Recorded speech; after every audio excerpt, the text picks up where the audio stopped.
à tous, nouvel épisode de L'Or Gris, l'émission qui explore les différentes facettes des enjeux liés à la place des seniors dans nos entreprises. Pourquoi et comment peut-il être précieux de faire appel à ces talents et à l'expertise des seniors? C'est ce que nous allons voir. Et pour ce faire, j'ai le plaisir d'accueillir sur ce plateau l'amiral Alain Coldefille. Bonjour. Bonjour. Vous êtes conseiller du groupe EADS, entre autres, on va y revenir. Et à vos côtés, Sébastien Bacciocchini. Bonjour. Vous êtes directeur associé de Senior Reflex. Donc Sébastien, Senior Reflex, c'est un cabinet de conseil, c'est un réseau de membres qui promeut les talents seniors dans les entreprises avec deux métiers principalement, l'accompagnement des entreprises dans leurs problématiques, dans leurs enjeux de gestion des âges et le placement des talents seniors à des missions précises à valeur ajoutée dans les grands groupes.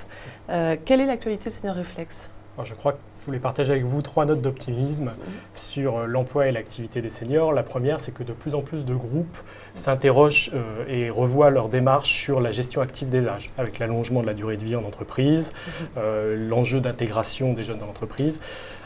Deuxième paramètre, c'est l'arrivée du contrat de génération, qui peut être vu comme une opportunité.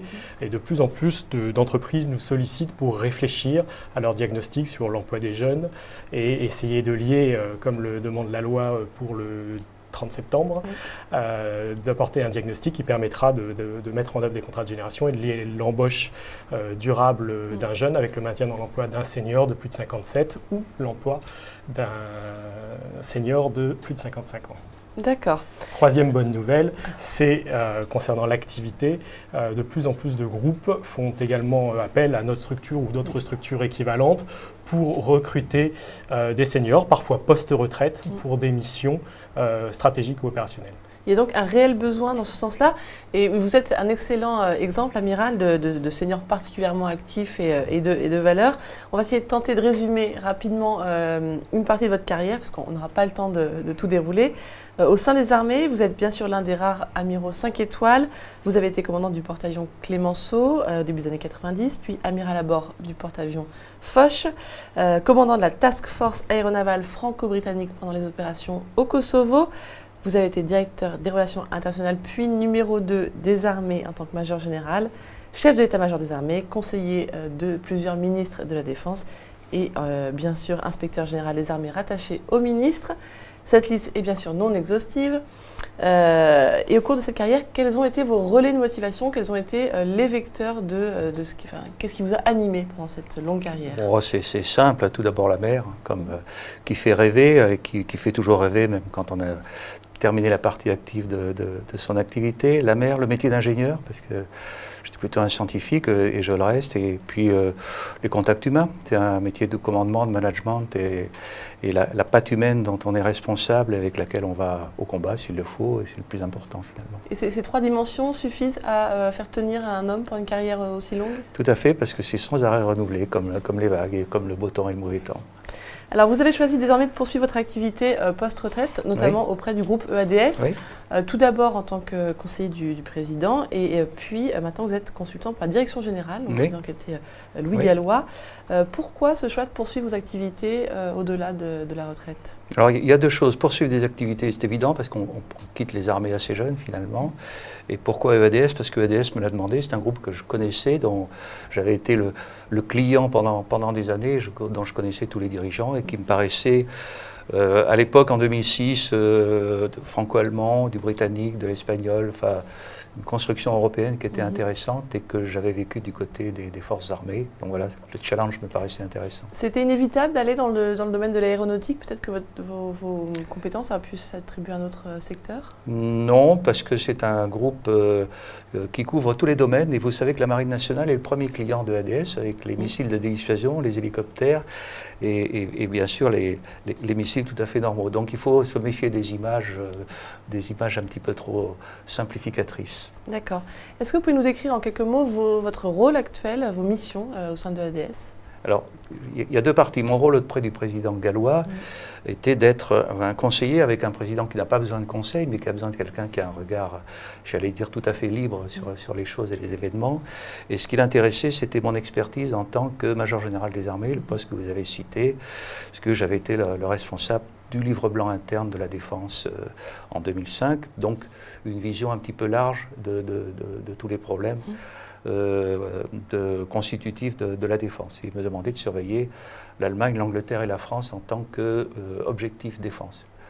Du côté maintenant de la direction générale, c'est à peu près la même chose, sauf que je rapporte de façon un petit peu plus neutre et non pas en tête-à-tête avec le président. D'accord. Du côté des enjeux stratégiques qui sont taclés par EADS, quel est votre rapport, votre valeur ajoutée? Bon, je pense que je dois savoir à peu près comment les gouvernements vont décider dans le domaine de la défense. Oui. Et pour donc, les avoir côtoyés de près. pour avoir fait les choix moi-même, Oui. et donc pour avoir pris ces décisions, bien connaître nos deux partenaires principaux que j'ai déjà évoqués plusieurs fois. Donc, si vous voulez, les conditions météorologiques changent un petit peu, c'est-à-dire les conditions budgétaires, etc. Mais les grandes tendances, je les connais, j'ai fait ces choix, et je suis en mesure, sans, je vais dire par moi-même, c'est un peu prétentieux, mais de dire un petit peu où vont s'orienter le ministère de la Défense en particulier. Alors justement, c'était ma prochaine question.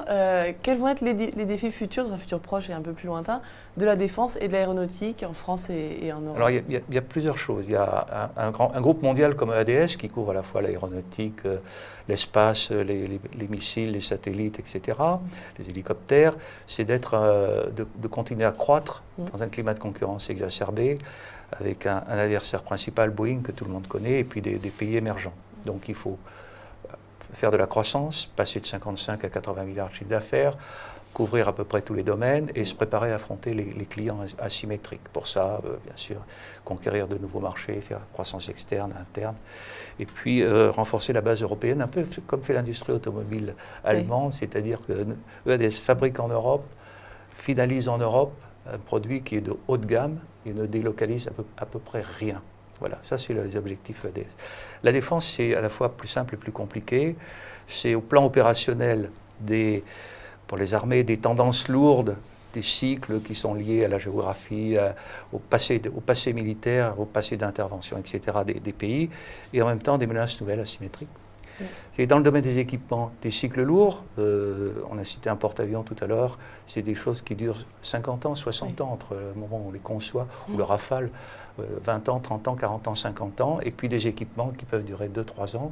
Donc il faut être sans arrêt, à l'affût de ce qui peut être moderne et efficace. Donc une seule recette, innover, faire de la recherche, être toujours en avant, à la fois au plan des tactiques, au plan intellectuel, au plan opérationnel, et puis au plan des équipements. C'est ça à peu près les challenges. Le dernier challenge, c'est celui ce que j'appelle les espaces sans frontières, c'est-à-dire la mer bien connue, l'espace, et puis le cyberespace. Là, on est dans des domaines où il n'y a pas de frontières délimitées, comme nos frontières en Europe, en Afrique, etc. Mais tout le monde intervient partout, et ce sont des enjeux dans lesquels les puissances commencent déjà à se battre, disons. Oui, dans ce monde virtuel. Il n'est pas virtuel en mer et dans l'espace, il est un peu plus virtuel dans la cyberdéfense, mais effectivement, tout le monde arrive, et là, il n'y a pas encore d'ordre mondial bien établi. D'accord. Sébastien, votre regard sur le rôle de l'amiral au sein de EADS? Je crois qu'il l'a décrit, je constate qu'il est très percutant.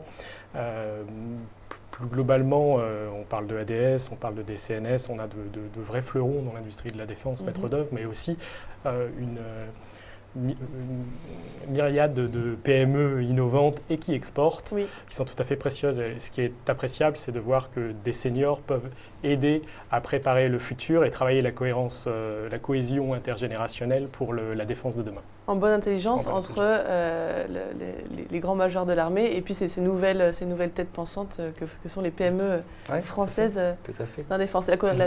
La collaboration se passe bien, j'imagine. Oui, bien sûr. Oui. Amiral, en tant que senior, qu'est-ce que vous portez comme regard sur les activités de Senior Reflex, sur ce fait qu'aujourd'hui, les grands groupes vont chercher des talents seniors? Je dois avouer que j'ai découvert, grâce à Sébastien, Senior Reflex il y a un petit peu moins d'un an, et puis à l'intermédiaire d'un ami dans les armées, qui est le général d'armée Jean-Philippe Wirth, qui avait déjà été contacté par Senior Reflex et Sébastien.